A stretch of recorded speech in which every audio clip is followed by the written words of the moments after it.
નમસ્કાર દોસ્તો, જય માતાજી। તમને બધાને એવું લાગે કે અમારા પ્રભુ સેવા આશ્રમમાં તો રસોઈ કોણ બનાવે છે, ભોજન કોણ બનાવે છે, પ્રસાદી, તો ખાસ તમને બધાને જણાવવું છે કે જે અમારા પ્રભુ સેવા આશ્રમમાં જે અમારા બધા પ્રભુજી છે, જે 65 પ્રભુજી અત્યારે સેવા લઈ રહ્યા છે, એના બધા માટે જે રસોઈ છે એ પોતે જાતે હું બનાવું છું। રસોઈમાં આજે બપોરની ફાઇનલી કમ્પ્લીટ થઈ ગઈ છે। સવારનો સમય છે, 9 વાગે હોય તો અમારે દાળ ભાત તૈયાર થઈ જાય છે, કારણ કે રોટલીમાં વાર લાગે છે એટલે રસોઈ થોડીક વહેલા બનાવવાનું છે।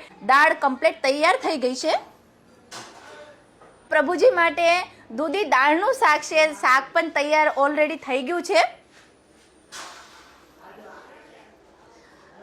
અને અમારા પ્રભુ સેવા આશ્રમમાં જે પણ કોઈ પ્રસાદી લઈને ગયું છે એને ખાસ કરીને કોમેન્ટમાં જણાવવાનું છે કે અમારા પ્રભુ સેવા આશ્રમની પ્રસાદી તમને કેવી લાગી છે, કેવું અમારું સેવાનું કાર્ય છે, એ અવશ્ય ને અવશ્ય કોમેન્ટમાં લખાવજો। તો આ તમને બધાને જણાવવાનું છે કે રસોઈયા ભાઈની પણ જરૂરિયાત છે, કારણ કે પ્રભુજી લેવા માટે જવું હોય ત્યારે ઘણી બધી અમને કાઢી પડે છે રસોઈ બનાવવા માટે। અમારે દાળ ભાત શાક રોટલી બનાવે એવા રસોઈયા ભાઈની જરૂરિયાત છે। મારા અમુક પ્રભુજી એવા છે તો અમને સાથ સપોર્ટ કરે છે, એને પગારથી આવવું હોય તો પણ વાંધો નહીં, અને સેવામાં આવવું હોય તો પણ વાંધો નહીં, ફક્ત ને ફક્ત અમને રસોઈયા ભાઈની ખાસ કરીને ખાસ જરૂરિયાત છે કે એક ટાઈમનો જમણવાર છે યા આખો દિવસનો જમણવાર છે યા અન્ય કોઈ પણ સેવા છે તમને દેવી છે તો અવશ્ય ને અવશ્ય અમારે પ્રભુ સેવા આશ્રમમાં મુલાકાત લેજો અને અવશ્ય ને અવશ્ય અમારા પ્રભુ સેવા આશ્રમનો કોન્ટેક્ટ કરજો। આમનામ સાથ સપોર્ટ બનાવતા રહેજો। ચાલો, જય હિન્દ, જય ભારત, જય શ્રી કૃષ્ણ, જય માતાજી। આમનામ સાથ સપોર્ટ આપતા રહેજો અને આજની રસોઈ તમને કેવી લાગી છે એ ખાસ કરીને કોમેન્ટમાં જણાવજો।